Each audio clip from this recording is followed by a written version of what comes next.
Good afternoon, everyone, and thank you for being here with us today to dedicate the new Subhash Mehta Memorial Reading Room. My name is Peter Lipinski. I'm a member of the board for the library, and I'll be your Master of Ceremonies this afternoon.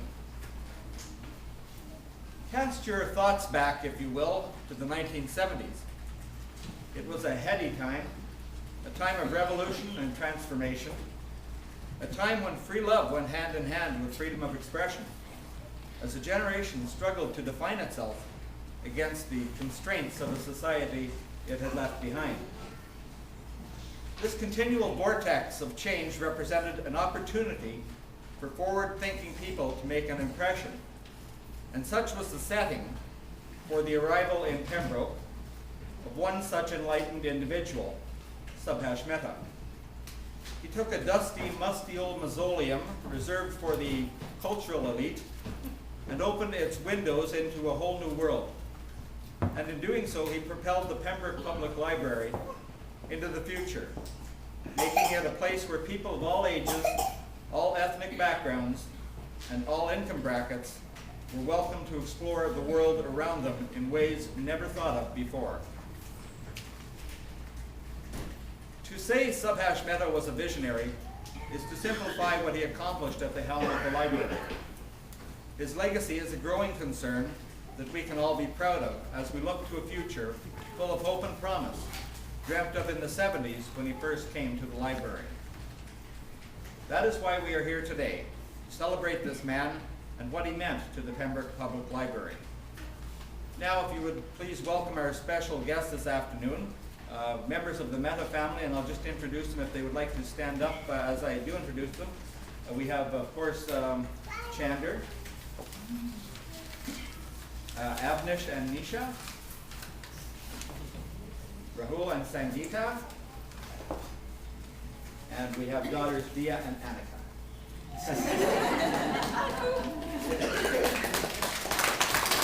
Now I'd like to ask Chief Librarian and CEO Margaret Mao to say a few words. Thank you, Peter, and a very special welcome to everyone.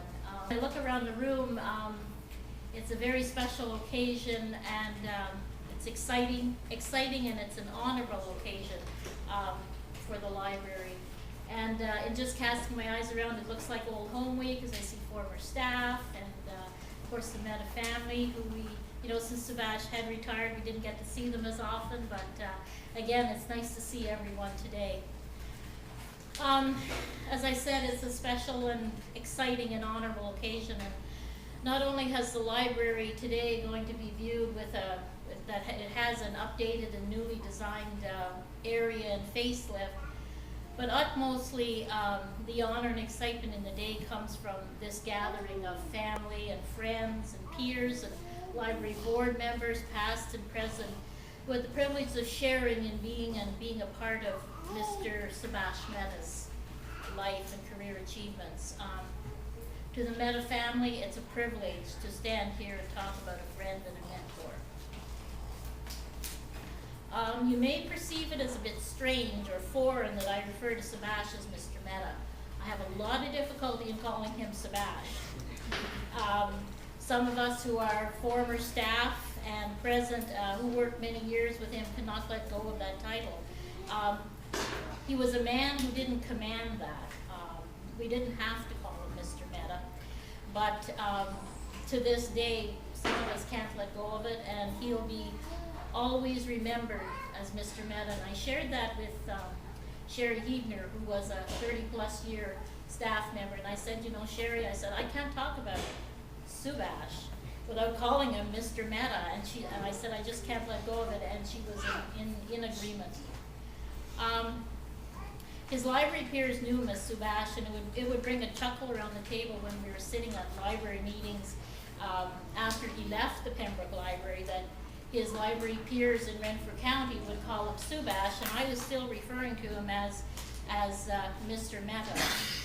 And one time after he retired, he met me and he said, Margaret, he said, it's okay to call me Subhash.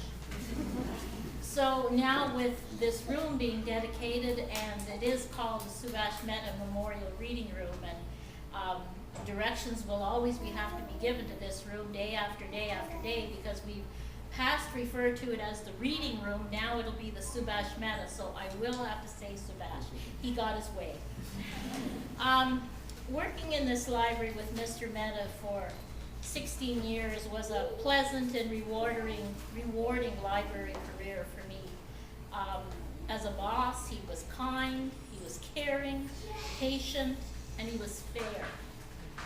And I think that is the one attribute of his that kept his staff working well and learning.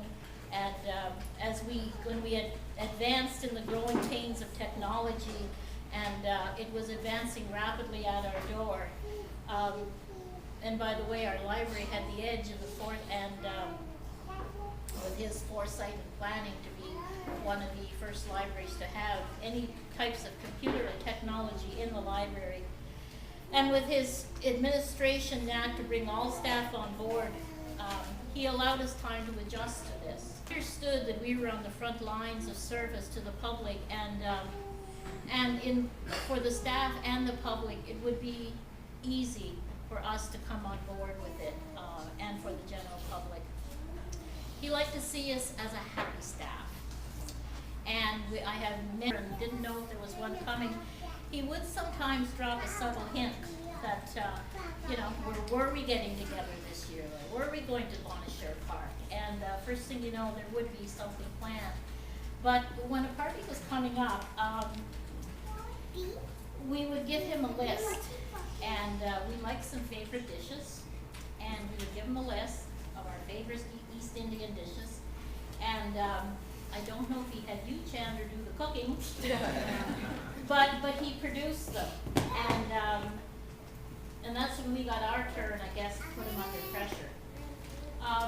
Hospitality, as you all well know, was a specialty of Mr. Mehta's. The graciousness that he and Mrs. Mehta received you into their home was a special experience. They couldn't do enough for us as staff. We loved to hear the teasing and the banter between he and his wife, and we teased him many times at work after these occasions that we finally found out that there was one person who could put him in his place. And we were thinking, well, maybe we could use these strategies. Maybe we should call Mrs. Mehta. He extended that hospitality and graciousness into the workplace as well. And to the patrons and the staff. Everyone was treated the same, whether you were a visitor, whether you were staff, a longtime friend, his peers, we were all treated graciously. He always had a listening ear. As a boss, he listened. You may have been frustrated. He listened, you worked through it. He had an office door that was always open to chat. If you wanted to vent, you wanted to laugh, or even just simply to develop a working relationship. And one of the uniquenesses about his administration, and I was just thinking about this today, was there's always been approximately 12 staff in the library, and to keep track of everybody's families was phenomenal, because he knew who was in university, who wasn't feeling well at home, who was off and away, leaving home. Just things that were going on in your life that made you want to exceed and do your job even better, because you knew he had a very caring nature about him. And looking around the library today is a testimony to him and to a great library career. And we are here to celebrate him. We're here to cherish him, whether it's with our fond memories of home or the workplace. And it's a delight today to have the family and friends of Subhash Mehta here, and it's an honor. And thank you very much.